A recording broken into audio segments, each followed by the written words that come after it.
Okay, it's going to be a review of the Royal Rumble of 2000 from Madison Square Garden. 590,000 pay-per-view buys. So yeah, man, that's quite the jump. 300,000 more than 98.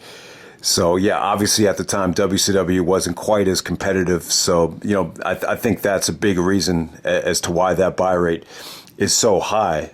And obviously this is peak time for the World Wrestling Federation in some ways. So let's get right down to it. A lot of people would say this is one of the most memorable Royal Rumble undercards. And I think the show is great. It's probably one of the best pay-per-views of 2000, without a doubt. But let's get right down to it. We start off the show with Kurt Angle kind of mocking the New York audience, telling them, I could be your Olympic hero for tonight, because if we all wait for Patrick Ewing to bring a championship to New York, well, we probably be waiting forever. Angle was great. He delivered a great line there, and he was right. Ewing actually got traded the next year. Even though the Knicks had a better than expected run in 2000, I would say. They did not make it to the finals, and Ewing was actually traded the very next year. But, this is all about Tazz. Tazz made his debut here. He was the surprise opponent. And, really emotional and interesting story on the Rise and Fall of ECW DVD. I think it's like a bonus feature. Tazz actually called Paul Heyman up as he was driving to the show and basically said, maybe I'm making a mistake. Maybe I should come back, or maybe I should have stayed. And then Heyman was like, what are you talking about? Go in there, tear it up. It's Madison Square Garden. I'm proud of you. And it was really cool. I think it uplifted Tazz, and it's really one of those instances where Heyman got to show his good side. I think deep down inside, Heyman has a great heart, even though, sometimes he gets stereotyped as a sleazy, businessman. But deep down inside, I think, there is a genuine good side to Paul Heyman. And it seems to me like it definitely came out in that instance right there. So, yeah, Tazz was great. Now, like, if you grew up loving the old school ECW, I think this would have meant a lot more to you than just kind of watching it back on the network or whatever. Because, by the time I saw this, ECW was already out of business. But I could really see this being a great moment. Like, if you had watched Tazz's career in ECW, the whole time, it had to be something special. Him and Angle had a fun match. It was very short. It went only about 3 minutes.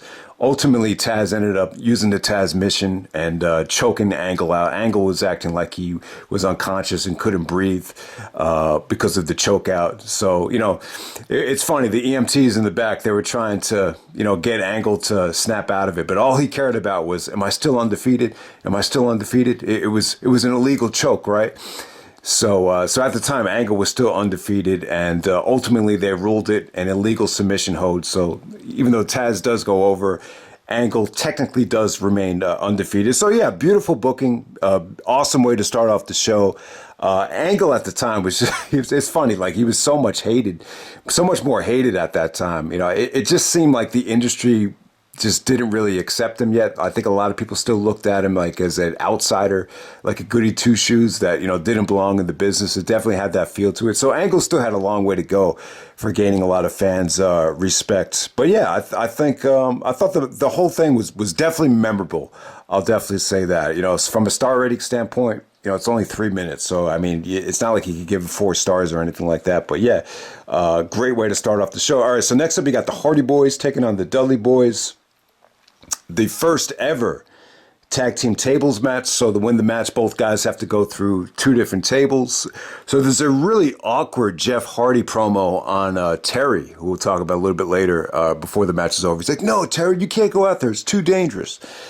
So that kind of starts to split between Terry and the Hardys. Remember that the TIT ladder match invitational was to get Terry services. So you could definitely tell at this time they were going to break away from Terry. You almost forget that Terry actually did manage the Hardy Boys before Lita actually came into the equation. But yeah, the Dudleys are out there cutting a promo on John Rocker. So if you haven't heard of John Rocker, he was actually a pitcher for the Atlanta Braves.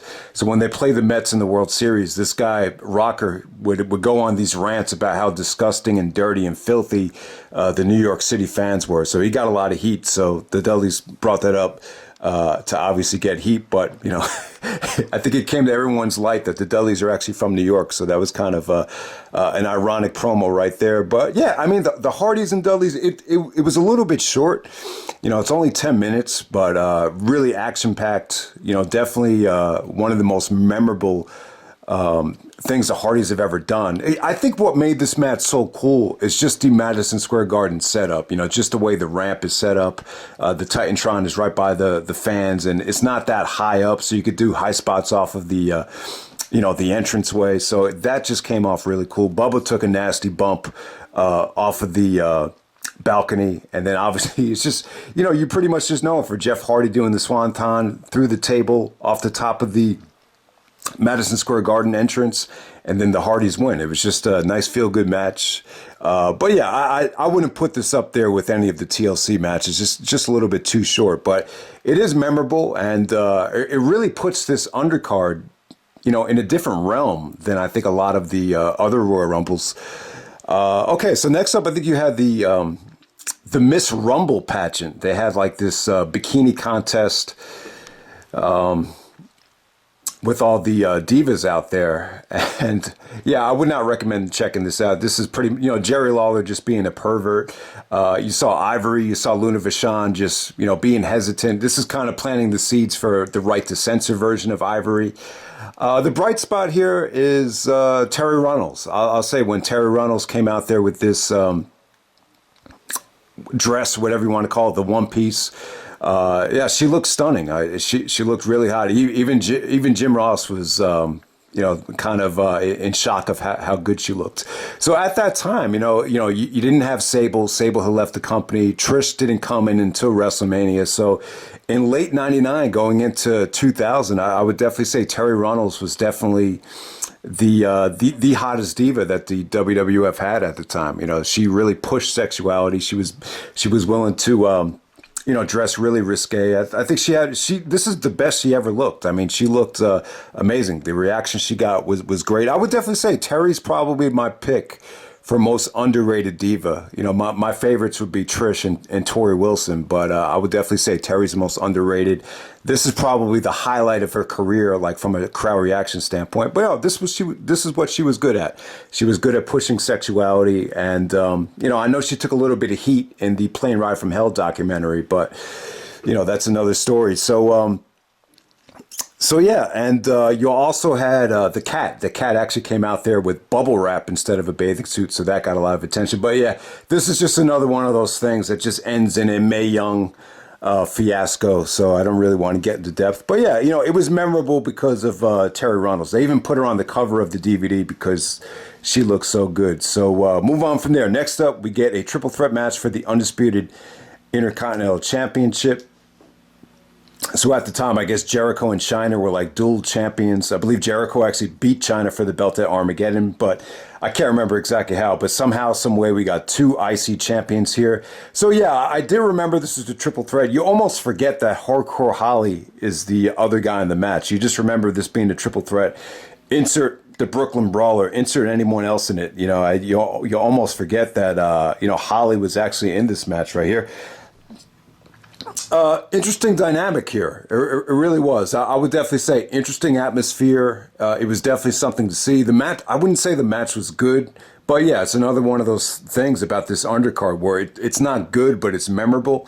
Yeah, Chyna got booed. I don't think it had anything to do with her being a woman. I know Jericho took a lot of heat for being stiff with Chyna, and Jericho just felt like in the beginning of his run, like he just couldn't break through. So it's kind of weird, looking back on it, because, he said his ultimate goal was to become the Intercontinental Champion because, he always looked up to Ricky Steamboat. So, Jericho is off to this awful start, and somehow, some way, he still ends up winning the Intercontinental Championship. So it's kind of like, yeah, this is great, but, it almost felt like Jericho really still had to prove himself on another level, even after winning this match and the Intercontinental Championship. But yeah, just from a crowd reaction standpoint, Chyna's offense just looked lethargic. It just didn't look, just not very well executed. And the fans were all over her. They just took a shit on her. And the only bright spot in the match is whenever Jericho hit an offensive move, they went crazy for him. So yeah, Chyna was actually going to do a Boston Crab to Bob Holly, and then Jericho comes out of nowhere, hits the Bulldog, hits the Lion Salt. Everybody goes home happy. Jericho's the undisputed, not champion, but Intercontinental champion. That would be a couple years later. So yeah, it was cool, man. Jericho, after getting off to a rough start, I felt like he really kind of capitalized on this momentum. And when you look back at Jericho in 2000, I think everything was pretty much gravy, from here on out. Okay, next up, we got another New Age Outlaws match. Billy Gunn and Road Dogg taking on the Acolytes, APA, Bradshawn and Farooq for the Tag Team Championship. Yeah, the match at the Rumble 98, it probably wasn't even worth talking about. This match is even worse. This just didn't get a lot of time. X-Pac actually came out of nowhere. There's a ref bump. Billy Gunn hits the Famouser, and then boom, the match is over. Definitely felt like filler. You almost forget that the match is on the show, but don't want to spend any more time on it. So let's move on to the next match. We got Triple H, the champion, taking on Cactus Jack, Mick Foley for the street fight for the WWF Championship. Well, obviously, there's a lot to unpack here. And just a very important match for Triple H. I mean, in some ways, Triple H looks at this match like it's the first match, he ever had for the championship. It's like really the first true test. Even though Triple H had been champion a couple times before this, he won it on Raw.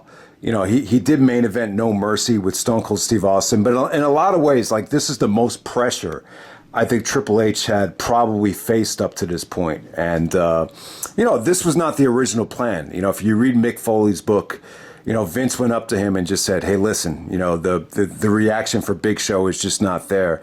I want to switch plans around for the Rumble. So, Big Show had, defeated the Big Boss Man in Armageddon. And I guess that match went so bad that they kind of changed plans. So when you get to the first Raw of the year, Triple H actually defeated Big Show, and they were doing this whole storyline where Triple H was humiliating Mankind, and I think Triple H and Stephanie actually fired Mankind because they actually had authority, they had control. So obviously it ended up being Cactus Jack, and Mankind comes out, cuts the promo where he says, I'm in no shape to face you at the Rumble. I think you deserve a replacement, and he kind of morphed into Cactus Jack, and Triple H just sold it very well. Yeah, so I would definitely say this Triple H and Cactus Jack street fight, it's definitely up there with the best work that both Foley and Triple H have ever done. Obviously, I think most people would say it's one of the best matches of 2000, if not the very best match. So it's well documented how good it is. But the thing that really is noticeable about the match is just how good Triple H and Foley, just look together. They both look like they train very hard. They're both just in great shape. I don't think Triple H was ever in better shape than he was in the year 2000. So yeah, it just flowed really well, and I think that's probably the most underrated thing about it. The match has a ton of hardcore spots, but I think if you take that fluidity of the way they were moving away, I don't think it would have been as good. But yeah, just brutal stuff. Triple H took a lot of barbed wire shots to the face where he started bleeding like crazy. Foley took a ton of vicious bumps into the steel steps. Some crazy announce table bumps. I mean, just crazy stuff all over the place. I think probably the most underrated, but at the same time, the most dangerous part of the match was when Foley suplexed Triple H on the wooden pallet. And then ultimately, Triple H had this piece of wood just sticking out of his calf. And you could actually see the blood just sitting there the whole match. And after the match was over, Triple H had to get stitched up in the back. It's actually a DVD extra. Looks really nasty, and so that was a serious gut check. I mean, that could have been a nightmare. That could have been, that could have turned into a very scary situation had it gotten infected. But yeah, the bottom line is, man, the match was. incredible to watch. I mean, yeah, it really is from a hardcore standpoint. You know, they really left it all in the ring, and they played off the Royal Rumble the previous year with, you know, before, you know, Foley actually got handcuffed.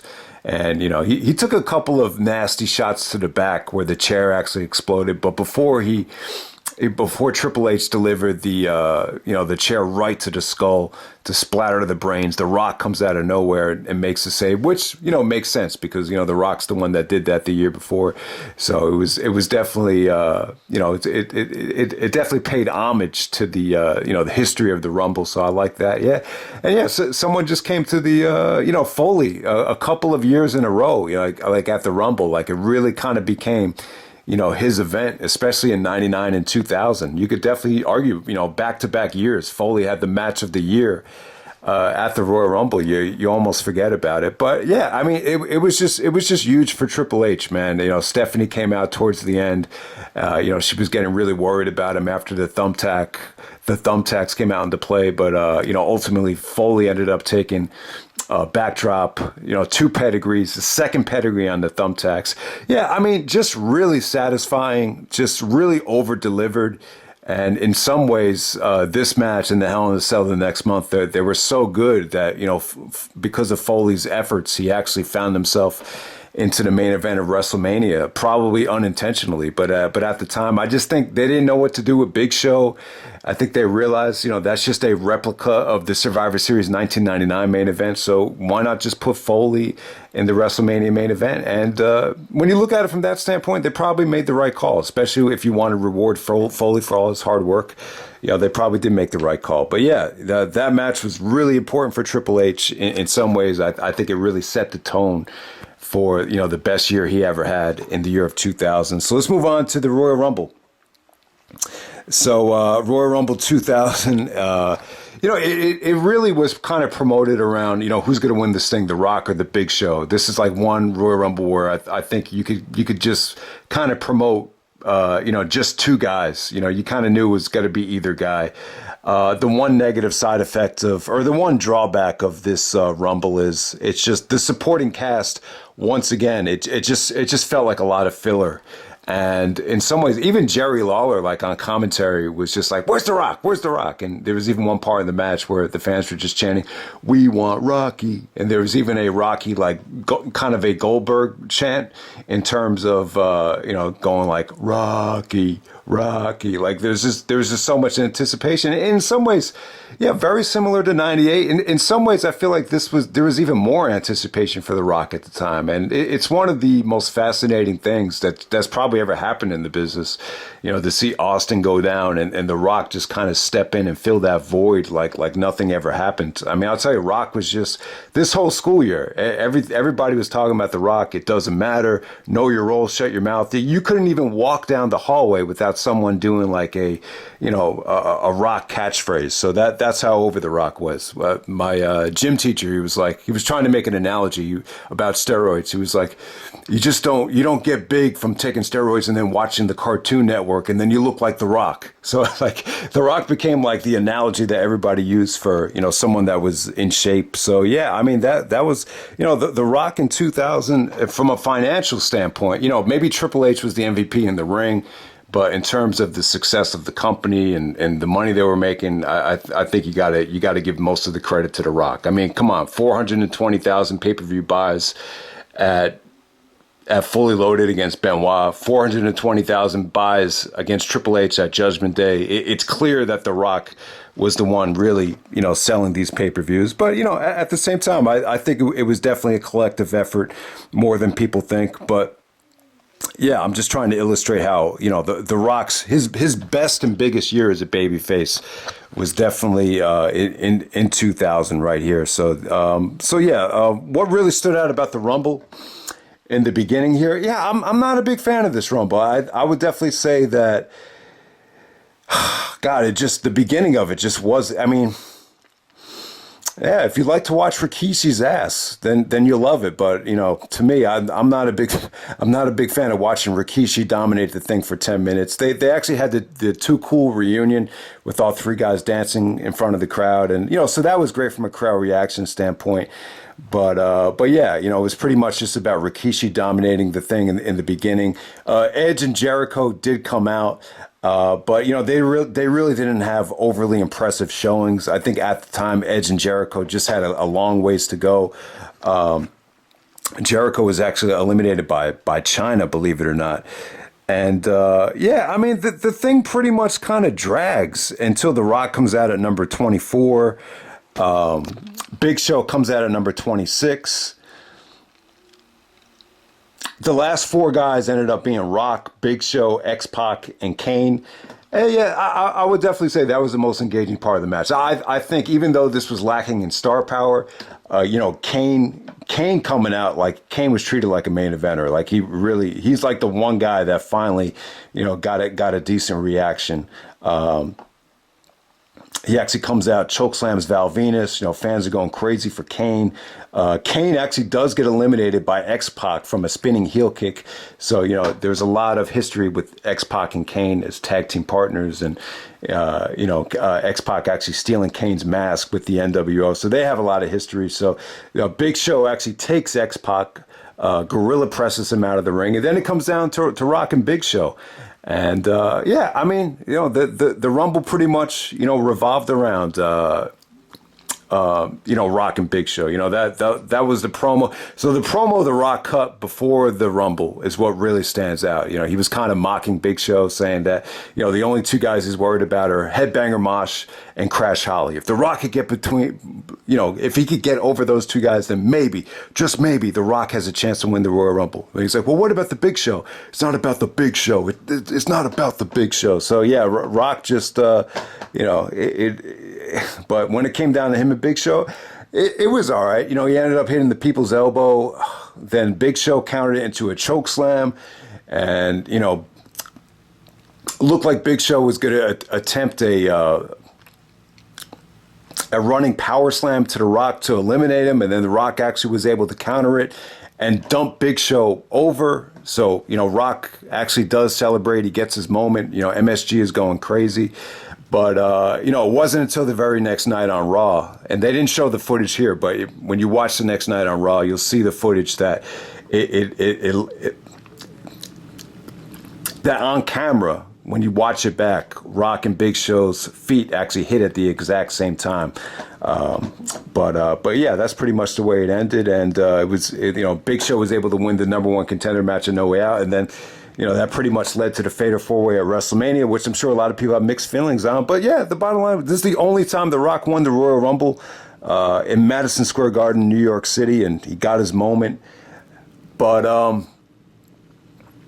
yeah, the only time he won it, and it kind of makes you wonder, would a second Rumble victory ever happen with The Rock? Never say never, but yeah, maybe what happened this year. I mean, I wouldn't quite count it out just yet. If The Rock was ever going to win the Royal Rumble, it'd probably be the one coming up next week, but we'll see what happens. So that's Royal Rumble of 2000. I would definitely say the undercard is really memorable. You got one of the best WWF championship matches ever. You got The Rock, obviously one of the Mount Rushmores of the WWE, getting his moment and winning the Royal Rumble, his only Royal Rumble victory, and it's in the world's most famous arena. So it definitely is memorable. Yeah, you got Kurt Angle's undefeated streak on the line, the debut of Tazz, Chyna getting booed, Terry Runnels, really, having her best moment, showing off her hot body. So yeah, I mean, it's got a ton of memorable moments, but really the only thing from a match quality standpoint that I think I would go back to is the WWF Championship match, and yeah, the tables match was definitely a lot of fun. But yeah, that's the Royal Rumble of 2000, and I'm out. All right.